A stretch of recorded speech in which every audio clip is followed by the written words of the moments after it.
This is the WTF Bach podcast. Right, that work those fingers. The podcast about Johann Sebastian Bach, brought to you by his prodigal son, WTF Bach. Join WTF Bach as he guides your mind through a contrapuntal journey.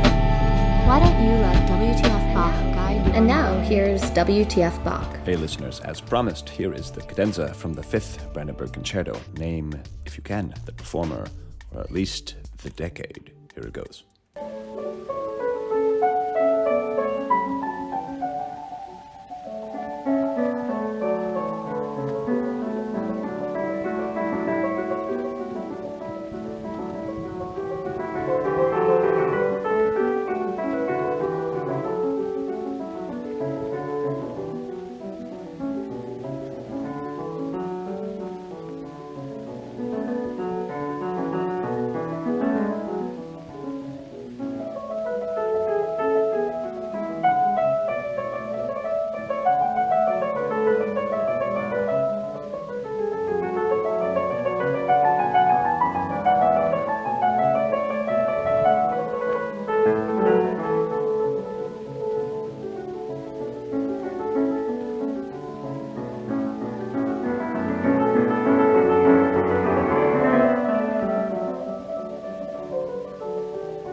Decade? That's 1930. That's how Bach was played nearly 100 years ago. 90 to be exact, since that recording comes to us from 1932. And who was that? Well, that's my teacher's teacher, the great Alfred Cortot. I highly recommend listening to Alfred Cortot if you don't know his absolutely fine pianism. He's one of the greatest pianists of all time, and if I were doing a podcast on, say, piano playing, I would spend a lot of time talking about him. Now, I recently had the privilege of playing myself this work, the Brandenburg Fifth Concerto, 3 times in New York, and this piece has always been on my Bach bucket list. But why? Well, because obviously this huge cadenza, and what to me is so amazing about this massive cadenza is that, as we learned in the last episode, since these pieces weren't published until 1850, Mozart had written all of his piano concerti over a half century before. It was nearly a quarter century after Beethoven was dead. Chopin was recently dead. Schumann had already composed his piano concerto, and none of these giant piano concerto composers had access to this Bach cadenza. This is really the first great cadenza of all time. And I feel that had Beethoven, for example, known of this work, his cadenzas would have still been even more enormous. One has the image that Beethoven is breaking new ground with his cadenzas, but really, there's nothing new except that which is forgotten. And this piece was certainly forgotten. All things Johann Sebastian. J.S. Bach, baby. All things Bach, baby. Are you obsessed with Johann Sebastian Bach? Like WTF Bach? WTF Bach. WTF Bach, baby. But was this cadenza always this big? That sounds like a leading question, doesn't it? It was not always this big. The cadenza we know today comes down to us from that very copy that Bach had prepared for the Margrave of Brandenburg in 1721. And as we learned, this concerto exists in parts in an earlier version. What that means is, though we lack a full score for this earlier version, that is a score with all the instruments written out on a single sheet of paper, we do have an earlier version where every individual instrument is written out with their own separate part. And in this version, we see the harpsichord cadenza is quite different. But how different, do you ask? Well, rather, I must say. The cadenza we just heard, Alfred Cortot, is 64 measures long, bringing the total number of bars in the movement to 227. For those mathematicians out there, or arithmeticians, I suppose I could say, 64 bars out of 227 is 28%. The cadenza in the version we know is more than a quarter of the entire piece. That's the version he prepared for the Margrave. We can think that maybe he was trying to beef up the piece to impress the Margrave, or to perhaps remind the Margrave of some improvisation Bach had done in front of him. Who knows? But in the earlier version, the cadenza is only 18 bars long. That version has a total of 163 bars in the early version. So again, for the arithmeticians, 18 bars and 163 bars is only 11%. 11% of the piece versus 28% of the piece. Or still, you could think of the new version, the famous version, being 3.5 times longer than the early one. Now, what does this early version sound like? Well, let's listen. Here is the harpsichordist Diego Ares playing with the Netherlands Bach Ensemble. The early version, we would call this BWV 1050A. A because it's not the later version, the revised version.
And there we have the closing ritornello, as we hear in both versions. In fact, both versions are almost exactly identical. It's just really this cadenza which differs. So what exactly did Bach add for the Margrave? Well, he added all this wonderful contrapuntal stuff we only hear in this new version. We heard Cortot play.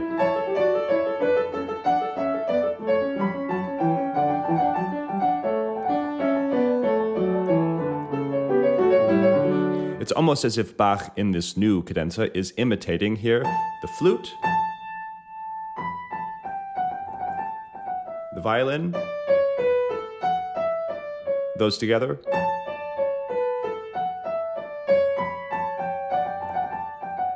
and of course the harpsichord. So you get this at the onset of the new cadenza.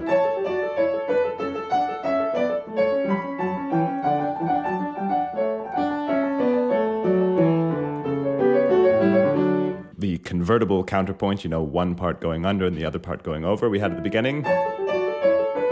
And then 2 bars later we have...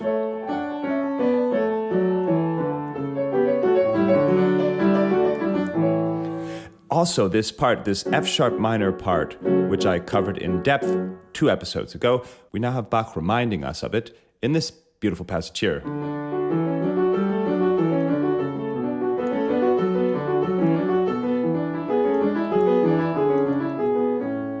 And in fact, this will go on in quite some detail when Bach decides to add this wonderful pedal point here on the A, just the bass of the harpsichord. And everything building up, building up.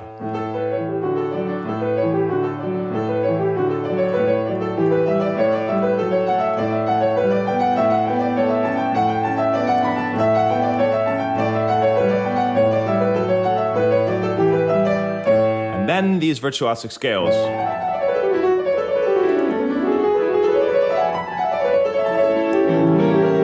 And it seems like that is really where Bach starts. The early version of the cadenza is right there in the midst of this. Because this stuff is actually where the early version of the cadenza starts. Let me just read through the early version of the cadenza here. We have the same chromatic passage work. But then we have something different. That's a unique bar to the earlier version. And then the same chromatic descent.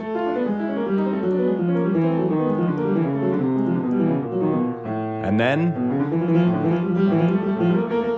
this, I can't really describe what this looks like on the paper. This is written in sextuplets with extremely fast notes. Let's see, 16, 32nd, 16, 128th notes here. And then we have the spinning stuff.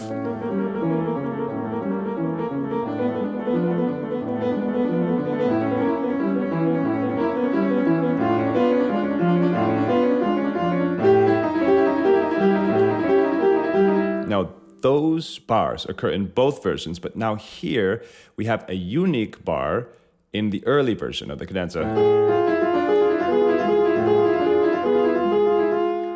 Now, what did Bach do in the later version of the cadenza? He goes straight for the A. So in other words, he goes from here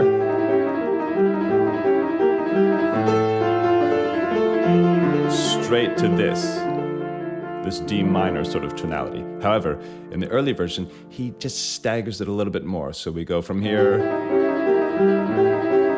to one more. And then something different. Now this is very interesting. In the later version, in the new cadenza, we have these triplets.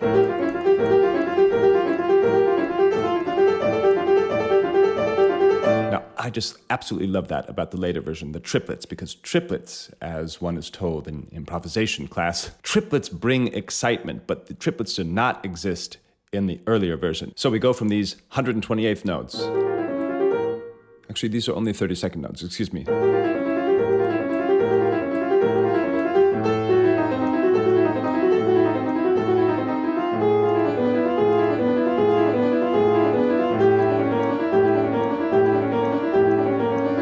To these scales, which remind us of the chromatic fantasy and fugue.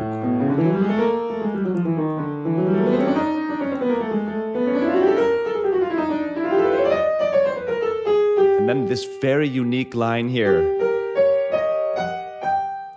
Now, I'm looking at the one copy that we have.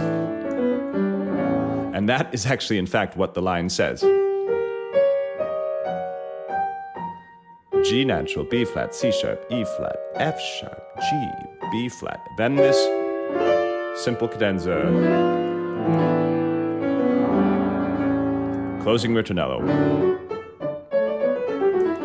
Now, I want everyone first to hear a MIDI version. That is a computer simply reading the notes on the page of the new cadenza. That is the long 64-bar cadenza. And why? Because I want you to hear how the rhythm speeds up mechanically, how it looks on the page, how if one were not to interpret it at all, if one were not to add any rubato, any freedom, any interpretation, how the music actually simply speeds up. And particularly pay attention to those triplets I mentioned that occur in the new version. Here's a computer.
And that's it. Now, that's just, to me, that's sort of unbelievable. I'm going to change the instrumentation just a bit on that fast stuff and speak over it.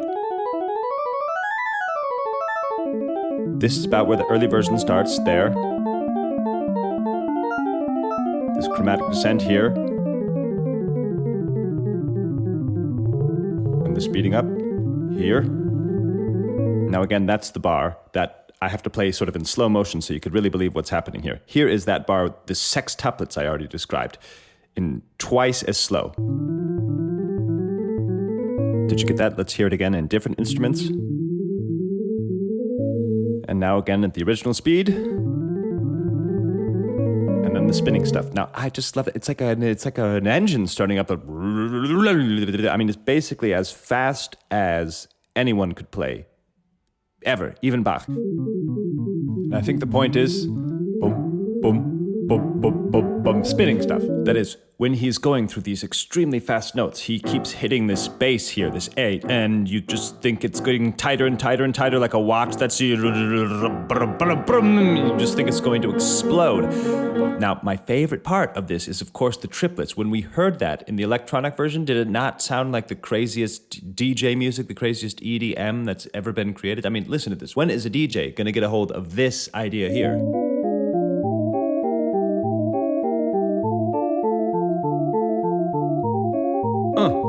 And everyone in the club goes, whoa! Because it sounds like, he's speeding up the texture, but what he's actually doing is slowing down the rhythm and breaking it from 4 into 3. I could even beef up the bass a little bit here, and we can really understand the potential of this.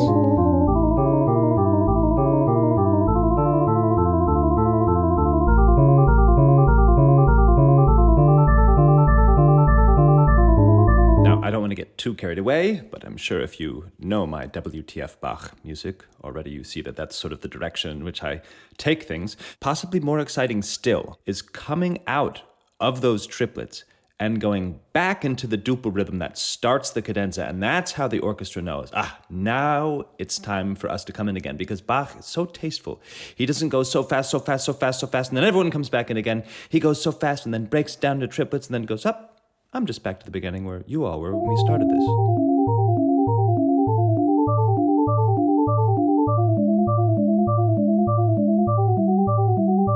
And get ready for the deceptive cadence. And duplets, like, I'm just doing my thing, setting up the rhythm for the ritornello, which was the same rhythm all along. 16th notes here.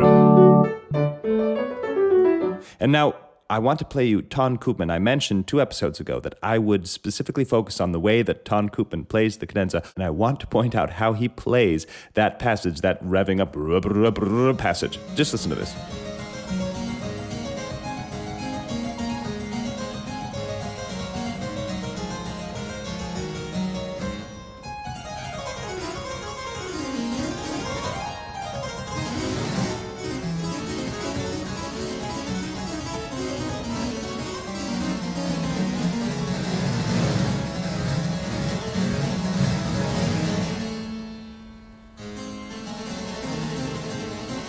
Okay, then he begins to play the spinning stuff. Now, I want you to hear that again. I want you to hear the entire cadenza, in fact. And I, of course, by no means am poking fun at Mr. Koopman. He is a master. He is possibly the living master. But he, in this instance, decides, and this is a live performance, that basically this music goes so fast, it's so virtuosic, that he simply plays...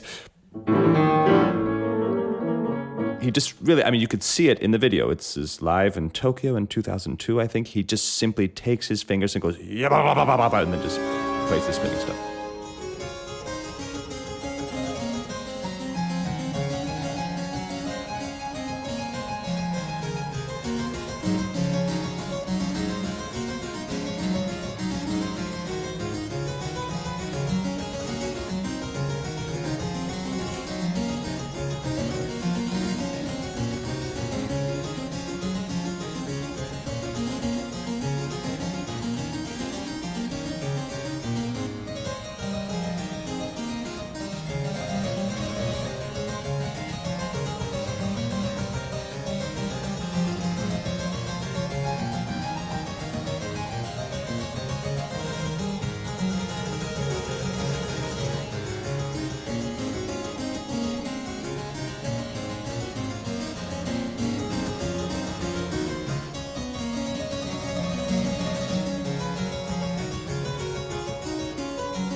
Now, what you cannot say about that playing is that it is boring.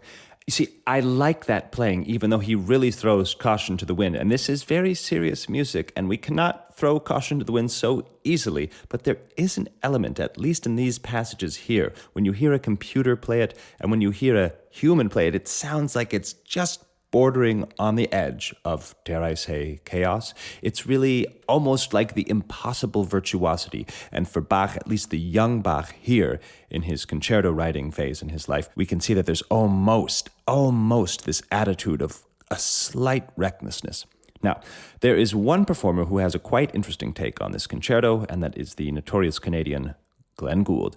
Gould plays this work on what he calls a harpsipiano. That's a piano that's prepared to strike the keys in a percussive way, that he puts maybe tacks or something. Actually, Robert Hill talks about that in our interview. He used to put tacks in the hammers of his piano to make it sound like a harpsichord.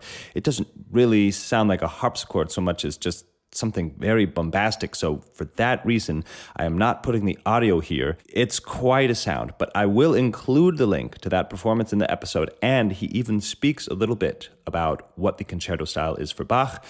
And as usual, Gould is highly entertaining. Another thing that is highly entertaining is the young Gustav Leonhardt playing this cadenza wearing a wig, acting as Bach in a film. It's quite an interesting film. It focuses mostly on the music, but yes, that's the young Leonhardt playing Bach in a full-length film. And it's definitely something you should watch when, say, you're alone and it's 2 a.m. and you can't sleep. I'm going to put the link to the entire film in the description, but here's him playing the cadenza. It's Leonhardt, and for me, Leonhardt really finds the balance of chaos and excitement and virtuosity. Here's Gustav Leonhardt, the man himself, wearing a wig.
I apologize, the audio cuts out right at that last chord, so forgive the aggressive fade out.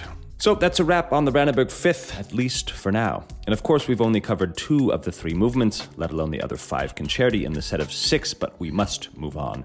And I don't quite know what will be covered next, but keep your comments coming. As usual, I will entertain your suggestions. Thanks for your donations and your follows on my Instagram. It keeps this content coming to you. Until next time. You are listening to WTF. You are listening to WTF. You are listening to WTF. You are listening to WTF Bach. We appreciate you listening. Thanks so much for listening. Thanks so much for listening to the WTF Bach podcast.